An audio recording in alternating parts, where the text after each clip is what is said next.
todos, estamos aquí en su programa Buscando la Física. Comenzamos.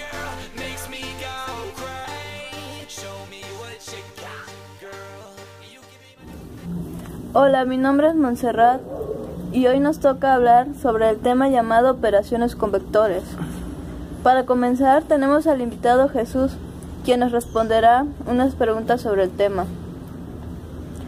Hola Jesús, ¿podrías hablarnos o decirnos más bien qué es un desplazamiento y cómo se le llama a la suma de vectores? Hola Monse, bueno, vamos a hablar de desplazamiento. Desplazamiento es un movimiento que realizamos nosotros o cualquier objeto en línea recta de un punto a otro. Ahora, antes de decir cómo se le dice a la suma de vectores, vamos a hablar de qué es un vector. Un vector es una línea que tiene dirección, magnitud y sentido. Y a la suma de estos vectores se le llama vector resultante. ¿Cuántas formas hay de obtener el vector resultante? ¿Podrías explicárnoslos? Bueno, hay dos formas de sacar la suma de vectores. Uno es por medio del método gráfico y el otro es el analítico. Y ahora, para obtener el vector con el método gráfico, ¿qué materiales se ocupan? Bueno, el material que se ocupa para sacar el método gráfico es un juego geométrico, es lo principal. Y en el caso del vector con el método analítico, ¿qué materiales se ocupan? Para el método analítico lo que se ocupa son las fórmulas y una calculadora. Gracias Jesús. Ahora tenemos aquí a los invitados Edwin y Juan. Edwin, dentro del método gráfico hay una o varias formas de obtener el vector resultante. De triángulo, de paralelogramo y de polígono. Muy bien, Edwin. Ahora podrías decirnos en qué consiste el método del triángulo. Todo el triángulo es válido solo para los dos vectores que son el concurrente y los coplanares. Esto consiste, se unen los vectores uno a continuación del otro.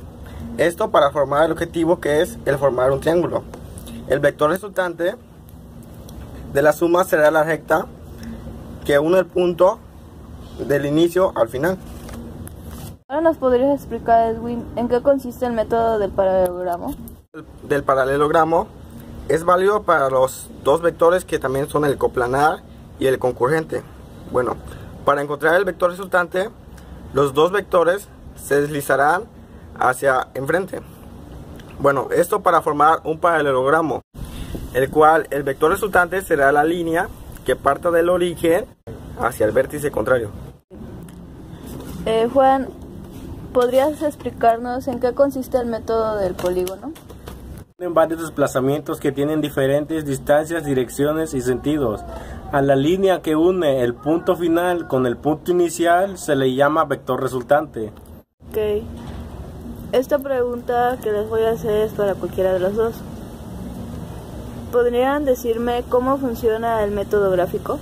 Tiene tomando una medida a las figuras a escala y el valor del vector resultante se obtiene con reglas y escuadras. Perfecto, Juan. Gracias. Gracias, Edwin. Nuestro invitado Víctor, quien nos hablará sobre el método analítico. ¿En qué consiste? Mira, en el método analítico funciona el método analítico con fórmulas. Estas fórmulas nos ayudan a encontrar el vector resultante. Siempre que ocupemos el método analítico va a salir el vector resultante exacto, cosa que con el método gráfico puede variar porque no hacemos las medidas exactas o algo. Hay tres fórmulas. La primera fórmula sirve para la descomposición de un vector.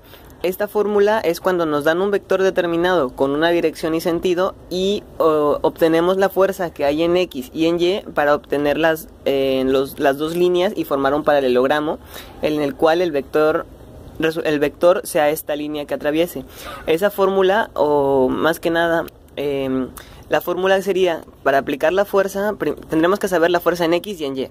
La fuerza en X se obtiene con la fórmula que es Fx igual a F por el coseno del ángulo que intersecta. Y para obtener la fuerza en Y ocuparíamos la fórmula que es Fy igual a F por el seno del ángulo que intersecta.